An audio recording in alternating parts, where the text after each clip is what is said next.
کی کتابیں پڑھی ہوئی تھیں اور کیا ان کے نزدیک نبوت کا تعارف تھا؟ ابھی تو پہلی مرتبہ ملاقات ہو رہی ہے اور پہلی مرتبہ اسلام قبول کرنے کا ارادہ ہے، ارادے سے آئے ہیں، ابھی قبول کرنا ہے۔ اور سید عالم نور مجسم شفیع معظم صلی اللہ علیہ وسلم نے غیب کی خبر دی ہے تو قباس نے نعرے لگانے شروع کر دیے ہیں اور کہا کہ جو یہ شان ہے یہ رب کے رسول کی شان ہوتی ہے۔ تو پتہ چلا آج کلمہ پڑھ کے بھی جس کو ایسی بات پہ خوشی نہیں ہوتی، کلمہ پڑھ کے بھی جو یہاں سے یہ رزلٹ نہیں نکالتا کہ جن کا ایسا علم ہو وہ رب کا دیا ہوا علم اللہ کے نبی علیہ السلام کا ہے، ایسی باتوں سے جس شخص کو کہ دیے کا تیل ختم ہو جائے، یہ حدیث سن کے چہرہ مرجھا جائے، تو پتہ چلا اس کے باطن سے تو وہ باطن اچھا تھا کہ جو حالت کفر میں زندگی گزار کے آیا ہے، مگر پھر بھی سوچ مر نہیں گئی، اتنی زندگی سوچ میں موجود ہے کہ جس وقت انہوں نے یہ صورتحال دیکھی ہے، سرکار کی طرف سے کلمہ پڑھانے سے پہلے ہی علم غیب کی خبر کو سن کر انہوں نے نعرہ لگا دیا ہے کہ میں آپ کو نبی مانتا ہوں اس واسطے کہ آپ نے میرے دل کی خبر مجھے عطا فرما دی ہے۔ محتشم سامعین حضرات، اس مقام پر حضرت قباس رضی اللہ تعالی عنہ نے آگے وضاحت کی، کہتے وَأَنَّ هَذَا الْأَمْرُ مَا خَرَجَ مِنِّي إِلَىٰ أَحَدٍ قَطُّ، کہ یہ بات جو محبوب آپ نے جملہ بولا اور بہو وہی بولا، میری زبان سے کسی ایک انسان تک بھی نہیں پہنچا۔ میں نے زبان سے بولنا ہی نہیں، پہنچنا کیسے تھا؟ میں نے دل میں بات کی، کسی سے میں نے اس کا اظہار نہیں کیا، کسی مرد و زن سے۔ اور آگے مزے کی بات یہ ہے، کہتے وما زمزمت بہ، بولنا کسی کے سامنے تو دور کی بات ہے، میں تو اس جملے کو لے کے گنگنایا بھی نہیں۔ ایک ہوتا ہے انسان عام بندوں سے بات کرتا ہے، ایک ہے تنہائی میں بیٹھ کے آہستہ آہستہ آواز سے کوئی بات کہتا ہے، کوئی ایسی یونیورسل ٹروتھ اس کے سامنے جب آتی ہے تو اس کی زبان سے وہ بات نکلتی رہتی ہے، تنہائی میں بیٹھ کر اس صداقت کو بیان کرتا رہتا ہے۔ قباس بن اشیم کہتے ہیں عجیب بات ہے، میں نے کسی کے سامنے بیان نہیں کی تھی، کسی کے سامنے تو کیا میری زبان سے میرے کانوں نے بھی نہیں سنی۔ ما زمزم تو بھی، میں نے اس بات کو آہستہ آہستہ اپنے طور پر کہیں بیٹھ کے بھی بیان نہیں کیا، میں نے صرف دل میں بات کی تھی۔ اب بہر آتی تو لفظ بنتے تو جملہ بنتا تو پھر اس کا تلفظ جملے کے انداز میں خبر دی جاتی۔ کیا کان ہے میرے نبی علیہ السلام کے، کیا سماعت ہے اور کیا آنکھ ہے محبوب علیہ السلام کی، کتنے حواس تیز ہیں۔ ایک شخص جو ہے جس نے یہ بات کی ہے، اس نے لفظ بنا کے زبان تک اپنے دل کا خیال نہیں پہنچایا، جو دل میں اس نے جملہ بولا ہے، میرے نبی علیہ السلام نے وہی جملہ ہو بہو کئی سالوں کے بعد اس شخص کو سنا دیا ہے۔ اور یہ واضح کیا کہ رب ذوالجلال نے مجھے جو کان دیے ہیں وہاں ضروری نہیں کہ کوئی لفظ بولے تو سنے، ہم دل کی بات بھی سن لیتے ہیں۔ اس مقام پر خلاصہ اب قباس سرکار سے گفتگو کر رہے ہیں نا، کتنے خوش نصیب ہیں، 1 to 1 ملاقات ہو رہی ہے اور آمنے سامنے بیٹھ کے باتیں کر رہے ہیں۔ اب یہ بتاتے ہیں میں نے نعرہ کیوں لگایا کہ میں آیا تھا کلمہ پڑھنے کے لیے، ابھی آپ نے کلمہ پڑھایا نہیں، میں نے کلمہ پڑھا نہیں، میں تو ارادہ لے کے آیا۔ آگے موضوع اور شروع ہو گیا، بدر والا وہ گزشتہ قصہ، وہ بات آپ نے شروع کر دی۔ اب میں نے سنا تو میں نے نعرہ لگا دیا۔ کہتے ہیں یہ ما ہوا الا شیء حدثت بھی نفسی، یہ بات تو میرے دل کی تھی، زبان کی بات ہی نہیں تھی۔ فلولا انک نبی ما اطلعک اللہ علیہ، میرا دل مانتا ہے اگر تم نبی نہ ہوتے تو اس چیز کا علم رب تمہیں نہ دیتا، تم نبی ہو، اس واسطے نہایت خفیہ معاملہ جو تھا میری زندگی کا، جو میں شیر مشرکوں سے بھی نہیں کر سکا، اپنے بھائیوں سے، اپنے بیٹوں سے، اپنی بیوی سے، اپنے دوستوں سے، کہ شرمندگی تھی کہ میں کس کے سامنے بولوں، لیکن جہاں سنائی دینا تھا وہاں سنائی دے گیا ہے۔ آپ نے سن لیا ہے، میں اس بات سے گواہی دیتا ہوں کہ آپ اللہ کے نبی ہیں۔ یہ کہنے کے بعد کہنے لگے فَأَرَدَ عَلَيَّ الْإِسْلَامَ، سرکار نے پھر مجھ پر اسلام پیش کیا، فَأَسْلَمْتُ، میں نے اسلام قبول کر لیا۔ اتنا ایڈوانس دماغ ہے عاشق کا، اگر دماغ ستھرا ہے تو پھر اتنا جلد اس تک حق پہنچتا ہے۔ ابھی نبی علیہ الصلوۃ والسلام نے بتانا تھا کہ یہ توحید ہوتی ہے، یہ رسالت ہوتی ہے، میں اللہ کا رسول صلی اللہ علیہ وسلم ہوں، لیکن سرکار کے علم نے کتنے پردے ہٹا دیے حضرت قباس کی آنکھوں سے۔ جو سرکار نے بتانا تھا انہیں دیکھ کے سمجھ آ گیا، باتیں سن کے، اور اس کے بعد انہوں نے خود اپنی زبان سے بیان کر دیا کہ میں نے اس لیے نعرہ رسالت لگایا ہے، اگرچہ میں کفر سے اب نکلنے والا ہوں، مگر پھر بھی سوچ زنگ آلود نہیں، اتنی روشن سوچ ہے حضرت قباس کی کہ جنہیں نعرہ رسالت تک کوئی جھجک محسوس نہیں ہوئی، فوراً یہ کہا اشہد انک رسول اللہ، میں یہ گواہی دیتا ہوں کہ آپ اللہ کے رسول صلی اللہ علیہ وسلم ہیں، اس واسطے کہ رب ذوالجلال نے یہ جو علوم دیے ہیں، جو ان کو دیکھتا ہے یہ علم ہی مجبور کرتا ہے انسان کو کہ وہ سرکار کا کلمہ پڑھے اور جو اتنے علم والے آقا ہیں ان کی غلامی میں اپنے آپ کو پیش کر ڈالے۔ محتشم سامعین حضرات، آج علم غیب کے موضوع پر یہ جو 40ویں قسط ہے اس کا ابھی اختتامی مرحلہ پیش نظر ہے، جامع ہے۔ ابھی ہمیں 40 جمعے ہو گئے مختلف سالوں میں یہ موضوع بیان کرتے ہوئے، اور ہر جمعے میں نئے دلائل آئے، اور ہر جمعے میں نئی لذت آئی، اور ہر جمعے میں نیا سرور آیا، اور ابھی بھی سلسلہ ختم نہیں ہوا۔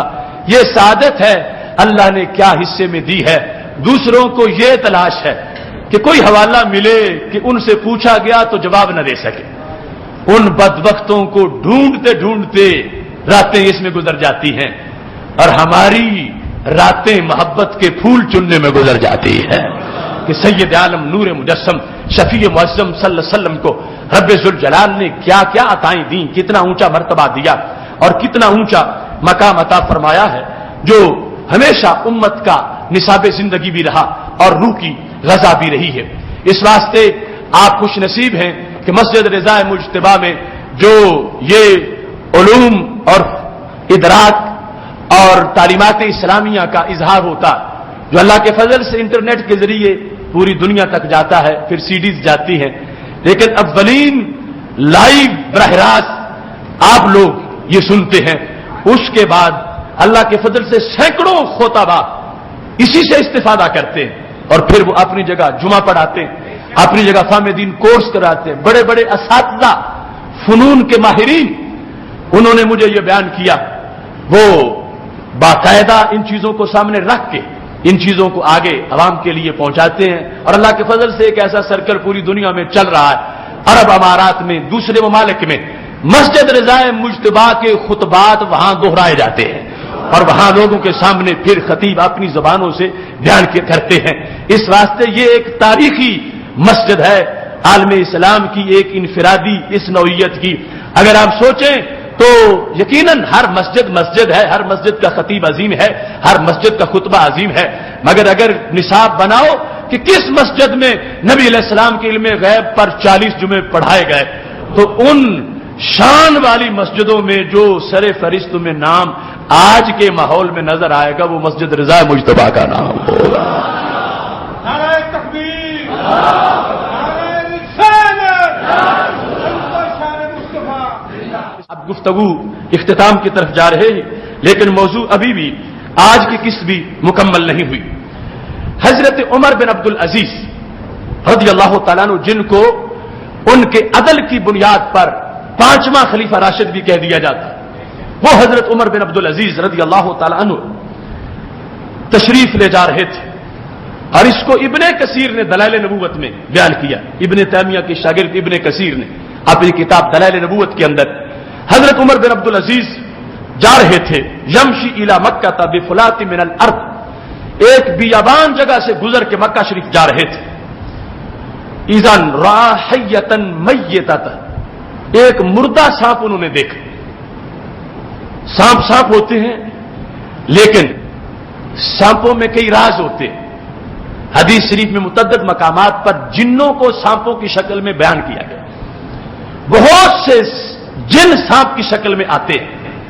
حضرت عمر بن عبد العزیز نے دیکھا، وہ بھی اللہ والے تھے، انہوں نے سانپ کے لیے وہاں پر توقف کیا کہ مرا پڑا ہے، اور کہنے لگے علیہ بمحفار، مجھے کوئی بیلچا دو، کسی دو، میں اس کے لیے چھوٹی سی قبر بنانا چاہتا ہوں، اس کو دفن کرنا چاہتا ہوں.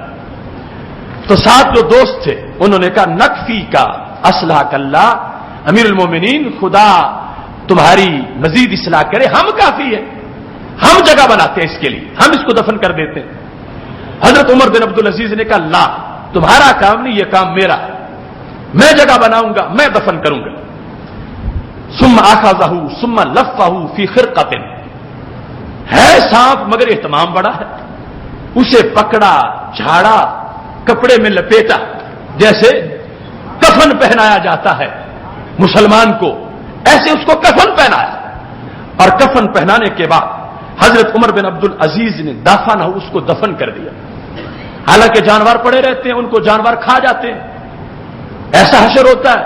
اور یہ مومن کی شان ہے. ثم اماتہ فاقبرہ، اللہ فرماتا ہے اس کو رب نے قبر دی ہے. خاص انداز میں اٹھایا جاتا ہے، چارپائی پہ جنازہ ہوتا ہے، پھر دفن کیا جاتا ہے. یہ رب نے مومن کو شان دی. وہاں ایک جاندار حیوان، اس کے لیے اہتمام ہو رہا ہے. حضرت عمر بن عبد العزیز ہے، کوئی جاہل انسان بھی نہیں، اس کو انہوں نے باقاعدہ کپڑے میں لپیٹا. اس کے بعد اس کی تدفین کا مرحلہ پورا کیا. جب دفن کر کے فارغ ہوئے تو فضا سے آواز آنا شروع ہو گئی، یرحمک اللہ. عمر بن عبد العزیز کے لیے جو دعائیں تھیں، اس سے پہلے جو دفن ہوا اس کا تعارف فضاؤں میں ہونے لگا. آواز آتی ہے رحمت اللہ علیہ کا یا مسرق، اے مسرق خدا تجھ پہ رحمت کرے. مسرق کا لفظ سانپ کے نام کے طور پر فضا میں آ گیا. رحمت اللہ علیہ کا یا مسرق، مسرق خدا تجھ پہ رحمت کرے. جس طرح تدفین کے بعد میں دعائیں مانگی جاتی ہیں، اور یہ بھی ہمارا اندازہ دوسرے تو بھول جاتے ہیں، دوسرے کہتے ہیں وہ جنازے والی کافی ہے، لیکن یہ عمر بن عبد العزیز کے ارد گرد جو مخلوق ہے وہ بھی ساری سنی تھی. رحمت اللہ علیہ کا یا مسرق، یا بھی بعد از وصال بولا ہے. ادھر ہمارے جاہل تو سرکار کے لیے یا نہیں بولنے دیتے، جن اپنے جن بھائی کے لیے بول رہے تھے. رحمت اللہ علیہ کا یا مسرق، مسرق تجھ پہ رب کی رحمت ہو. جب یہ جملہ سامنے آیا فقال له عمر بن عبد العزیز من انت یرحمک اللہ، اے فضا میں باتیں کرنے والے تو بتا تو کون ہے؟ تو نے مسرق کہہ کے کس کو آواز دی ہے، اور تو اس کے لیے رحمتوں کی دعائیں مانگ رہا ہے، تو نظر نہیں آ رہا، تو کون ہے؟ جب حضرت عمر بن عبد العزیز نے یہ پوچھا، قال انا رجل من الجن، اس نے کہا میں تمہارا جن بھائی ہوں. کیونکہ سرکار نے جنوں کے لیے بھی بھائی کا لفظ بولا. جس وقت فرمایا تھا کہ میرے پاس جن آئے، انہوں نے کہا اپنی امت کو سمجھاؤ، آپ نے ہمیں خوراک بخشی ہے. جنوں نے کہا تھا ہم بھوکے مرتے ہیں، سرکار نے فرمایا تمہیں بھی لنگر کھلاتا ہوں.